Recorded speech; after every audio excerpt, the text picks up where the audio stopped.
Anil Gupta is the Chairman Managing Director, now joining in. Thank you so much for taking time out. Mr. Gupta, despite the double-digit revenue growth, the higher A&P spends, the raw material price volatility clearly seems to have impacted your margins. Will it remain like this in Q3 as well?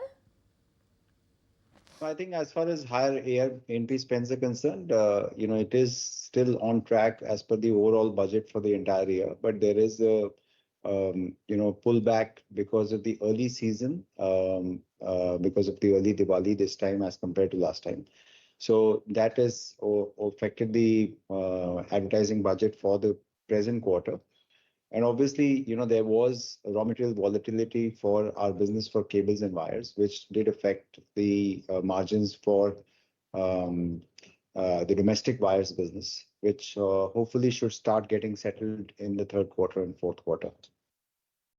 You said that it would return to normalized margin levels in the coming quarters. What margin levels are you targeting for FY25?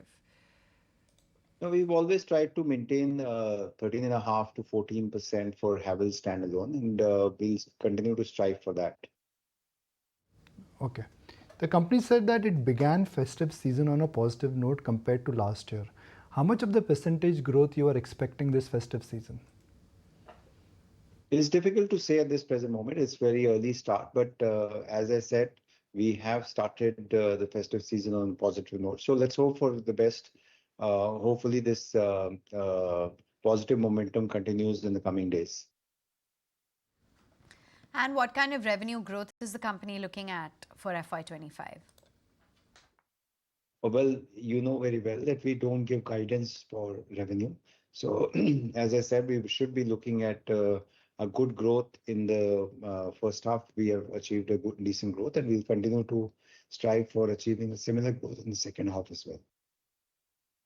Right. Your cable segment posted a strong 20% plus growth. Can we expect this kind of growth to sustain in the coming quarters as well?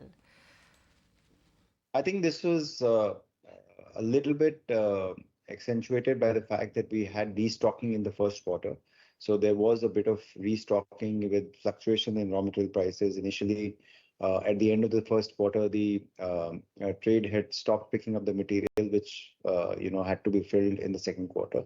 So I believe that this is a little bit of an aberration for the growth, but we are actually quite positive both on the infra segment where underground cables go and domestic wire segment. Residential demand also should continue to remain strong.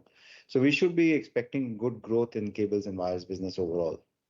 The company said the Lloyd business is still in investment phase and will see higher margins in coming years. What is driving growth here? What are the company's growth plans here? Well, Lloyd, as we've always maintained, that there is a huge opportunity. It's a very large market, and our market shares can be expanded in many product categories. We are also expanding product categories. We are expanding channel. So there is a good runway for growth in Lloyd, and we'll continue to invest for brand, for product, for R&D and manufacturing to harness this growth.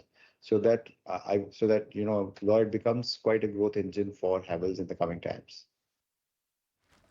Right, and the company's also mentioned that the non-RAC segment has seen a pickup. So what is the outlook on the ECD segment? How are you looking at Lloyd's performance for Q3? Well, I think as far as Lloyd is concerned, Q3 is a bigger quarter for the non-RAC segment. And then at the end of the quarter, we start getting back room air conditioner sales. Right now, the mix of room air conditioners and non-air conditioner sale is almost 75-25. And because we are expecting good growth in the AC business, our mix would not change a whole lot. But we are definitely gaining market shares, though very small, in the non-AC business as well. Right. So good having you on the show. Thank you so much then for taking the time out and speaking with us today, Mr. Gupta, highlighting how your quarter visibility is looking like and, of course, what transpired previously. There comes a time when your heart calls for you to arise. Plant your feet solid into the ground. Decide your own limits. And then break right through them. Become something more. It's my time to rise.